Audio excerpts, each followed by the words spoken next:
Sa ngalan ng Ama, Anak, at ng Espiritu Santo. Sa araw pong ito, Nobyembre 9, Miyerkules, ang ating ebanghelyo mula po sa ebanghelyo ni San Juan. 2:13 hanggang 22. Malapit na ang Pasko ng mga Hudyo, kaya't pumunta si Jesus sa Jerusalem. Nakita niya sa templo ang mga nagtitinda ng mga baka, tupa at kalapati at ang mga namamalit ng salapi. Kumuha siya ng lubid at ginawa iyong panghagupit at ipinagtabuyan niyang palabas ang mga nagtitinda, pati ang mga baka at tupa.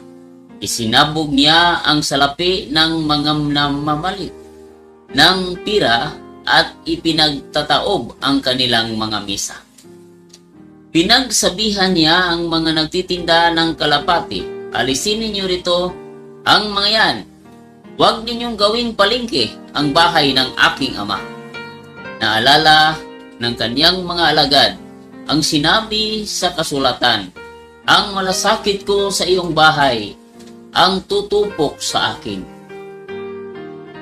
Dahil dito'y tinanong siya ng mga pinuno ng Hudyo, anong himala ang maipapakita mo upang patunayan may karapatan kang gawin ito? Sumagot si Jesus, gibain ninyo ang templong ito, at sa loob ng 3 araw ay muli ko itong itatayo. Sinabi ng mga Hudyo, 46 ng taong ginawa ang templong ito at itatayo mo lang sa loob lamang ng 3 araw? Ngunit ang templong tinutukoy ni Jesus ay ang kanyang katawan. Kaya't nang siya'y muling nabuhay, naalala ng kanyang mga alagad ang sinabi niyang ito, at sila'y naniwala sa kasulatan at sa sinabi ni Jesus.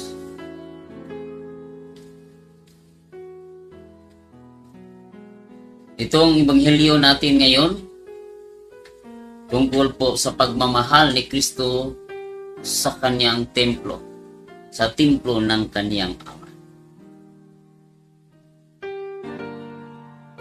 Related po ito sa nangyari na nag-viral na video ng ating mga kapatid na mga CFD sa Sungkulan Dawis, Parish Catholic, purely Catholic cemetery. Ang inilibing dyan, lahat Katoliko. Hindi pwedeng ilibing ang hindi Katoliko kasi may clearance, cluster clearance. Ang nangyari, tinataboy ng mga CFD yung mga saksi ni Jehovah. Pero hindi lang yun isang bisis kasi sila ay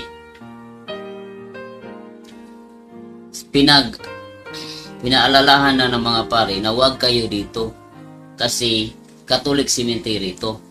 Pero nagmamatigas pa rin yung mga saksi ni Jehovah. Diyan pa rin sila. E nang dumating ang mga CFD, ano mo namang gawin ng mga CFD? Sila yung Armed Forces of the Church. Tayong mga CFD. Sayang ang ating pagka-CFD kung hindi natin maitapo yung mga kaaway ng ating mga pananampalataya.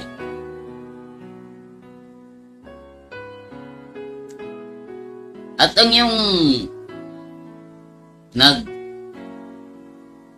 sa kanila, may tungkulin yun. May karapatan siyang ipagtaboy sila, yung mga saksi ni Jehovah. Kasi yung si Roland Misa at saka si Javier,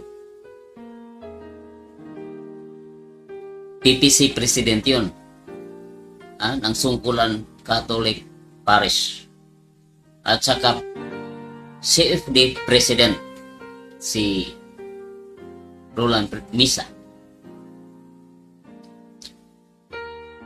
Kaya nga ginawa niya na alam niya na ang mga ibinibigay ng mga aklat tulad din ito. Ito, galing ito sa saksi ni Jehovah.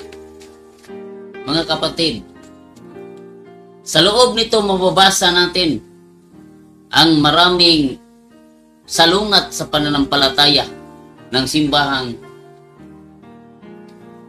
saksi ni Jehovah. Ang kanilang aral ay mali talaga, makasisira sa pananampalataya ng simbahang Katoliko.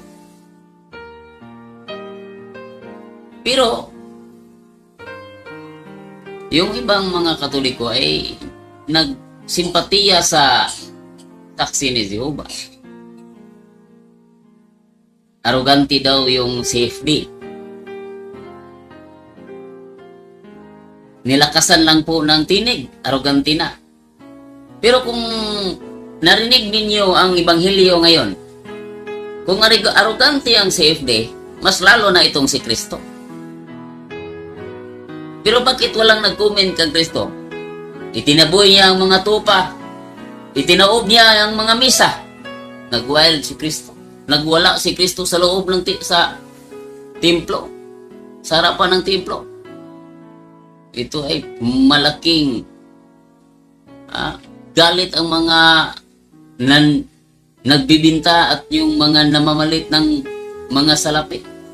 Kasi yung ginawa ni Kristo, pag sinabi mong arrogante ang mga CFD, itong si Kristo, anong nakikita mo dito? Itinaob ang misa. Yung mga pira, kanyang tinapon.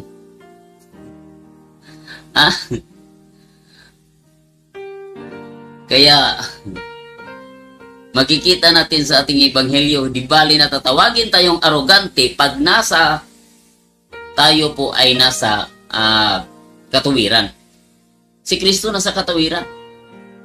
Pero sabi niya, bakit niyo ginawang palengke ang templo ng aking Ama? Naging arrogante si Kristo. Kaya nga, viral man ito. Nag-viral man si Kristo dito. Kaya yung mga CFD, nag-viral din. So, ikumpara natin ang ginawa ni Kristo sa templo. Itinaob ang misa. At ang yung ginawa ng mga CFD na pinaglakasan lang ng kanilang tinig. Sinong mas lala dito? Mas malala. Yung ginawa ni Kristo na itinaob ang misa, ipinagtaboy ang tupa, baka at anumang mga kalapate. Galit na galit si Kristo. Nagwala si Kristo sa loob mismo ng templo.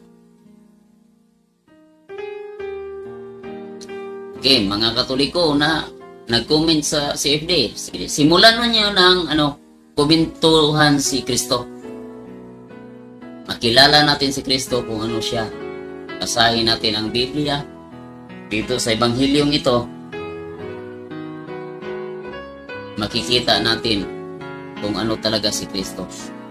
Sinabi ni Kristo, mapagkumbaba tayo. Pero yung itinaob ang misa, mapagkumbaba pa ba yan?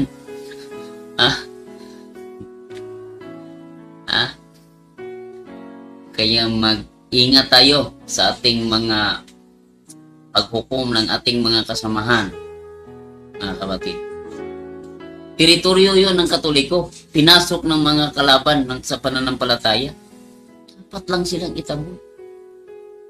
Example. Pag isang teritoryo ng mga pulis,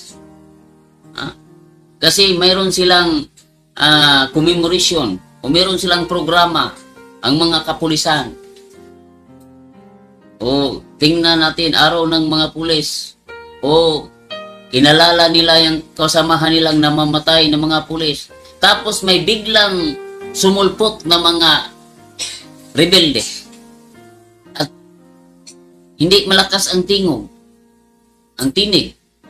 At sabihin na, Sir Pulis, huwag niyo lang kaming galawin kasi hindi naman kami naghanap ng gulo. Pero pumasok na sa compound ng mga pulis. Tapos, nagbigay pa ng mga flyers, mga propaganda. Anong gagawin ng hippie ng pulis? Nasa loob na ang mga rebelde. Nagbibigay na bagaya ng mga flyers. At sinabi pa na palpak ang gobyerno. So, yun, nakasulat doon sa kanilang mga flyers. Inaatake ang gobyerno. Sabihin ba natin na walang gagawin ang hipi ng pulis? Kahit pinasok na sila sa kanilang teritoryo? Sabihin ba na natin na arugante ang pulis at itinaboy ang mga rebelde? Dahil nagbigay, hindi naman naghanap ng gulo, nang bibigay lang ng mga propaganda nila na sila ay mas mabuti kaysa mga taong nasa gobyerno. Hindi dahil hindi sila kurap, dahil ipinatupad nila ang patas. Yun ang nakalagay sa kanilang mga flyers. Sipin natin. So, ibig sabihin, doon tayo sa simpatiya sa rebelde. At ang mga pulis na magtaboy sa kanila o maghuli sa kanila, sila na yung arogante. Kaya mga kapatid, basa tayo ng Biblia bago tayo magkomento. O isa pang halimbawa, sa pamamahay mo, ikaw ay isang asawa. May nagkagusto sa asawa mo, tapos pumasok sa bahay mo. At sabi ng isang lalaki, maganda ang asawa mo, pare, hindi ako naghanap ng gulo. Nagkagusto ako sa asawa mo, ibigay ko lang itong love letter ko sa kanya. Hindi naman ako, pare, naghanap ng gulo. Mahina pa ang tinig. Naggustuhan ko lang yung asawa mo kasi maganda siya. Ibigay ko lang itong love letter sa kanya. Wala kang gagawin. Asawa mo yan. Pinasok ka pa sa loob ng pamamahay mo. At sinabi mong ikaw pa ang arogante. Nasaan na ba ang mga sabi niyo, moral at immoral? Immoral na yung asawa kasi nagagalit siya na may nagkagusto sa kanyang asawa at nagdala pa ng love letter, pumasok pa sa bahay nila at sinabing hindi ako naghanap ng gulo, ibibigay ko lang yung itong love letter ko sa asawa mo. Yan ang nangyari. Yung Sungkulan Cemetery, nag-viral man ito, purely Catholic yan. Catholic Cemetery. At andyan ang ating mga kasama na mga CFD na talagang aktibo talaga. Aktibo sa pagdepensa ng ating mga doktrina ng ating simbahan. Yan. Babalik ko, ginawa ni Kristo sa templo at sa yung ginawa ng mga CFD, sino ang mas malala dyan? Mas malala yung ginawa ni Kristo. Kung sabihin ninyong sa CFD ay arogante, mas arogante si Kristo. Yan ang kumintuhan ninyo. Si Kristo, kumintuhan ninyo si Kristo. Kasi yung pagmamahal ng CFD sa mga tao, kasi pag mabigay yung mga aklat tulad nito, nakasisira sa ating pananampalataya. Masisira ang pananampalataya ng isang Katoliko, mas lalo ng yung hindi nag-aaral sa ating mga doktrina. Yan lang ang ebanghelyo natin ngayon. Inirelate ko lang yung ginawa, yung nangyaring viral video sa ating mga kasamahan sa CFD. Si Brother Roland Misa, siya yung president natin sa Sungkulan Chapter. Yung presidente natin nasa Sungkulan din, si Brother Lord Rolio Rata. Ako yung Vice President Eternal at saka yung isa si Brother E.G. Javier, siya yung Vice President External ng ating Catholic Faith Defenders. At si Father Darwin ang ating Director. Ayun, magninilay-nilay tayo sa mga ginawa nating mga komento. Nakalimutan natin si Kristo na nag-aapoy ang kanyang pagmamahal ng ating simbahan. Amen. Sa ngala ng Ama, Anak at ang Espiritu Santo. Amen.